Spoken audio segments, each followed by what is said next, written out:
Düzbucaqlı paralelipedin diaqonalı 12 cm olub, oturacaq müstəvisi ilə 15 dərəcəli bucaq əmələ gətirir. Paralelipedin diaqonal kəsiyin sayəsini tapın.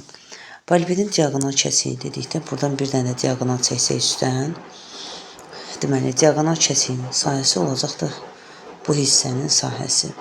Burada isə biz görürük ki, bu bir düzbucaqlı paraleliped olduğu üçün, yəni hündürlükdə oturacağa perpendikulyardır. Oturacağın diaqonalı D ilə işarə edib, hündürlüyü də C ilə işarə etsək, deməli, S diaqonal kəsiyi bərabər olacaqdır D vur C-yə. Və burada 15 dərəcəli bucaq veribdir deyə bizə.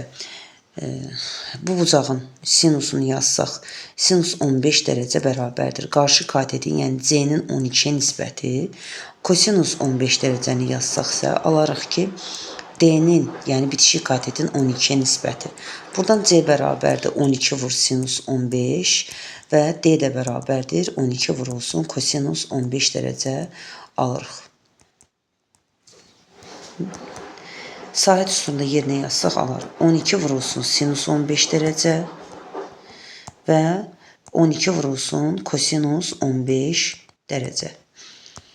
Sinus 15-in kosinus 15-in hasilini bir də 2-yə vursaq, sinus 2 vurulsun 15 dərəcə, yəni 2 qat bucaq arqumentini alarıq. Buradan 12, yəni ifadəni 12 vur 12, 144 vurulsun. Özümüz 2-yə vuracağımız 2-də 1 vurulsun 2 sinus 15 dərəcə vur kosinus 15 dərəcə.